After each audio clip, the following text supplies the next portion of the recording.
Bismillahirrahmanirrahim. Dans ce vidéo, on va voir le phénomène accompagnant la subduction. La subduction, c'est l'enfoncement de la lithosphère océanique la plus dense sous la lithosphère continentale la moins dense. Donc, au moment de l'enfouissement, il se crée un prisme d'accrétion. Donc, le prisme d'accrétion, c'est un indice de subduction. Que veut dire prisme d'accrétion? Les sédiments marins qui se trouvent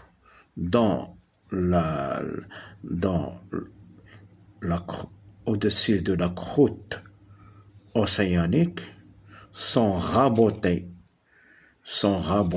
يعني كيتكرطوا أو كيتجمعوا, sont rabotés dans cet endroit et forment ce que l'on appelle le prisme d'accrétion, qui contient des sédiments bien sûr marins.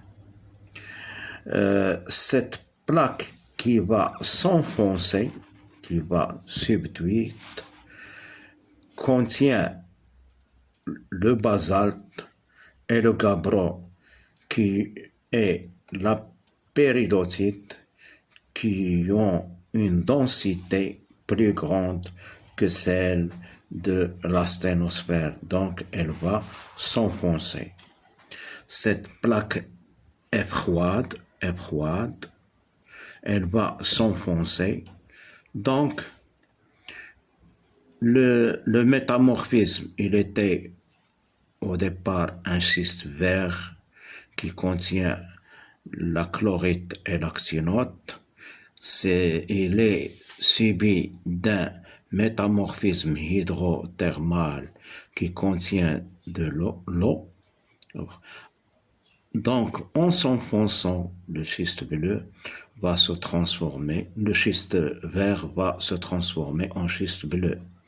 Le minéral caractéristique du schiste bleu, c'est la glaucophane. Donc, le schiste bleu va perdre de l'eau à cause du métamorphisme, à cause de la pression qui est subie par les roches sous-jacentes, les roches de la plaque chevauchante. L'eau va être libérée et donc il s'agit d'un métamorphisme. L'eau va être libérée. Donc le schiste bleu se transforme en éclogiste. Les minéraux de l'éclogiste sont le grenat et le jadéite, qui sont des minéraux anhydres qui ne contiennent pas l'eau. Donc, en s'enfonçant, il se crée des foyers sismiques. Ces foyers sismiques résultent de la confrontation de cette plaque qui est rigide et froide contre la lithosphère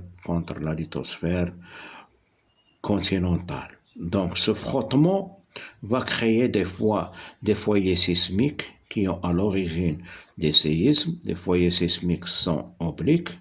Au fur et à mesure que l'on s'éloigne de la fosse vers la plaque chevauchante, les foyers sont de plus en plus profonds. Donc, l'eau libérée va faciliter la fusion partielle de la péridotite de la plaque chevauchante. C'est la plaque chevauchante, sa péridotite va être fusionnée grâce à l'eau libérée par le métamorphisme. L'eau qui va libérer va faciliter la fusion partielle de la plaque chevauchante. Donc, il va se former un magma andésite. Ce magma, en remontant, une partie va être solidifiée, refroidie et se solidifie, elle va donner des granodiorites. Ce sont des roches plutoniques à structure grenue. Donc, c'est aussi un indice de subduction. Quand on trouve les granodiorites dans une chaîne de montagne, on dit qu'il s'agit d'une subduction.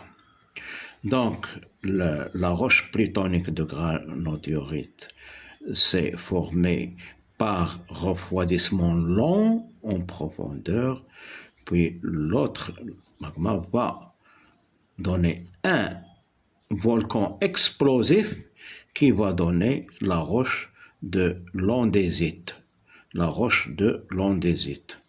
Donc, il va se former des volcans explosifs, andésitiques ou bien l'ariolite.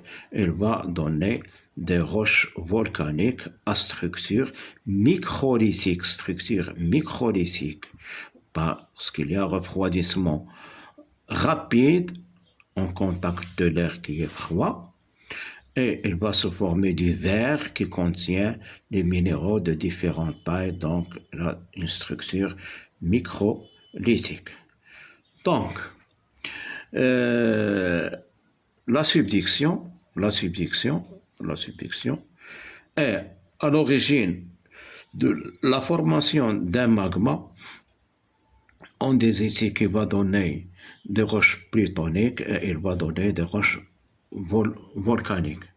Donc, les indices d'une subduction sont les prismes d'accrétion, les granodiorites et l'andésite, et aussi la fosse océanique, la marge active, la fosse océanique.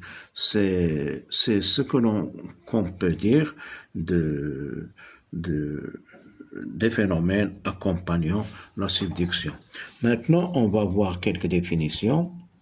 L'andésite, que veut dire l'andésite? Roche volcanique, bien sûr, roche volcanique, riche en plagioclase et des amphibolites caractéristiques du magmatisme des zones de subduction.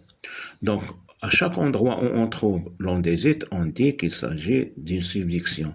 Donc, la roche de l'andésite est un indicateur d'une subduction. L'éclogite, roche métamorphique, bien sûr. C'est une roche métamorphique. Caractéristique de la présence de minéraux de haute pression. Les minéraux jadéites ou grenat sont des minéraux anhydres qui ne contiennent pas l'eau, formés par transformation des basaltes et des gabbros de la croûte océanique lors de la subduction. Donc, au moment de la subduction, le basalte et le gabbro sont transformés en néclogite qui contient jadéite ou grenat, à cause d'un métamorphisme de haute pression et de basse température. C'est un métamorphisme dynamique. Marge active désigne au sens large toute frontière convergente en subduction. Lorsqu'il s'agit d'une subduction à la frontière avec une lithosphère continentale, on parle de marge continentale active. Plan de Benioff, plan déterminé par l'alignement des foyers sismiques au moment de la lithosphère en subduction. C'est ça le plan de Benioff. Donc, ces définitions, c'est à retenir, il faut apprendre ces définitions qui vont servir au QCM du bac. Merci.